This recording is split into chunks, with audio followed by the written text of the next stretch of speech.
धियोनिम् मरीचीनाम् पदमिच्छन्ति वेदसः यो देवेभ्यः तपति यो देवानाम् पुरोहितः पूर्वो यो देवेभ्यो जातः नमो ऋचाय ब्राह्मणे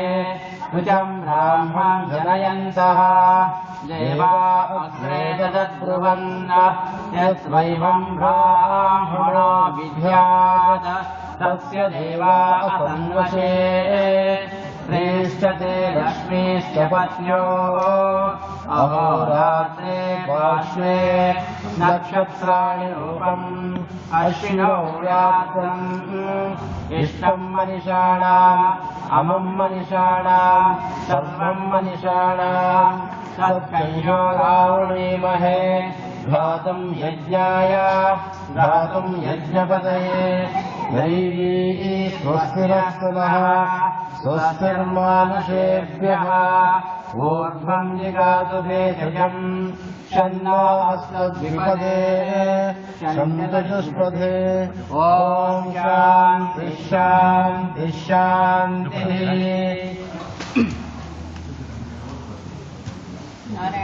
सहस्रशीर्षं देवं विश्वाक्षं विश्वशम्भुवम् विश्वं नारायणं देवमक्षरं परमं पदम् विश्वतः परमा नित्यं विश्वं नारायणं हरिम् विश्वमेवेदं पुरुषस्तद्विश्वमुपजीवते पतिं विश्वस्यात्मेश्वरकं शाश्वतकं शिवमच्युतम् नारायणं महाज्ञेयं विश्वात्मानं परायणम् नारायणपरो ज्योतिरात्मा नारायणः परः नारायणपरं ब्रह्म तत्त्वं नारायणः परः नारायणपरो ध्यानं नारायणः परः यश्च किञ्चिज्जगत् सर्वं दृश्यते श्रूयतेऽपि वा अन्तर्बहिश्च तत्सर्वं व्याप्य नारायणः स्थितः अनन्तमव्ययं कलिलं समुद्रेन्द्रं विश्वशम्भुवम् पद्मकोशः प्रदीकाशकं हृदयं चाप्यधोमुखम् अधो विश्वविदस्यान्ते नाभ्यामुपरितिष्ठति ज्वालमालाकुलं भाति विश्वस्यायतनं महत् सन्ततकं शिलाभिस्फुरं मध्याकोशसन्निभम् तस्यान्ते शिरकं सूक्ष्मं तस्मिन् गर्भं प्रतिष्ठितम् तस्य मध्ये महालक्ष्मीर्विश्वाद्युर्विश्वतोमुखः सोऽग्रबुद्धिमयन्तिष्ठन्नाहारमयनः कविः तिर्यगोर्ध्वमदशायी रश्मयः सस्य सन्तता सन्तापयति स्वं देहमापादतलमस्तकः तस्य मध्ये वह्निशिखा अणीयोर्गुहा नवस्थिता नीलतो यतमध्यस्था विद्युल्लेखे भवास्वरा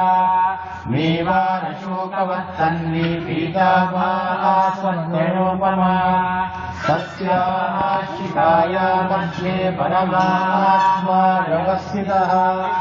सब्रह्मस्वशिवस्सह विश्वेश्वरोऽक्षरः परमस्वराट् मृदकं सत्यं परं ब्रह्म पुरुषं कृष्णपिङ्गलम्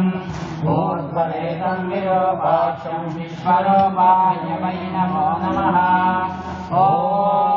नारायणाय विद्महे वासुदेवाय धीमहि तन्नो विष्णुः प्रचोदयात् नारायणाय विद्महे वासुदेवाय धीमहि तन्नो विष्णुः प्रचोदयात् नारायणाय विद्महे वासुदेवाय धीमहि तन्नो विष्णुः प्रचोदयात् अवधूताय विद्महे दिगम्बराय धीमहि तन्नो दत्तः प्रचोदयात् अवधूताय विद्महे दिगम्बराय धीमहि तन्नो दत्तः प्रचोदयात् अवधूताय विद्महे दिगम्बराय धीमहि तन्नो दत्तः प्रचोदयात्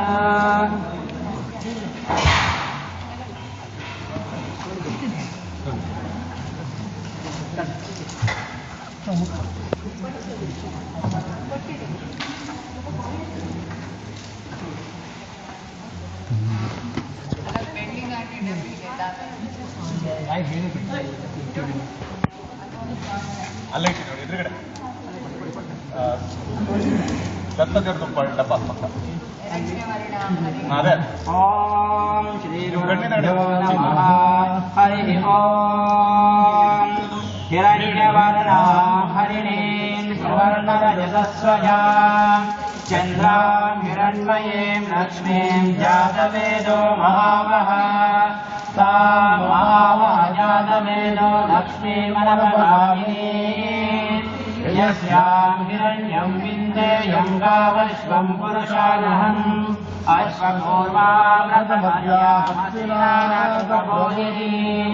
श्रियं देवीमपक्ष्मये श्रीर्मा देवीर्षुषताम् तां सोऽस्मितां हिरण्यः प्राकारामात्रां ज्वलन्ते तृप्तां तर्पयन्ते पद्मे स्थितां पद्मवर्णां तामिहोपक्ष्मये श्रियं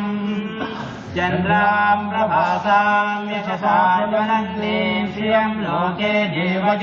देवजुष्टामुदारां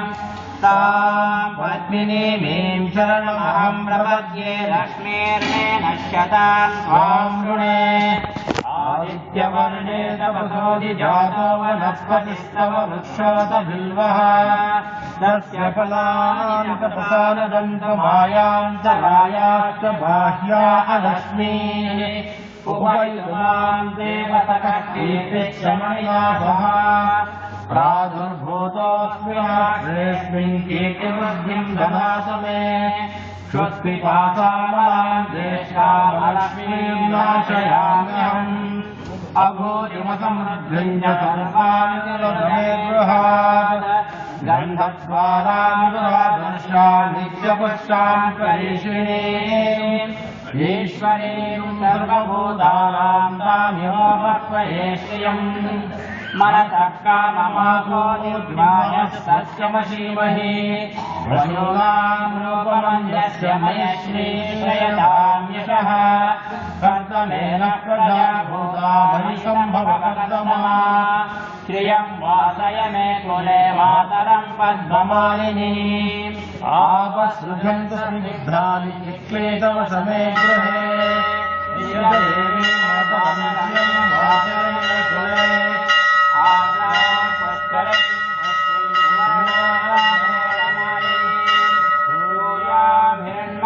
लक्ष्मीं जातवेदो महावः आर्द्रां यः करणीं यक्षीं पिङ्गलां चन्द्रां हिरण्मयीं लक्ष्मीं जातवेदो महावः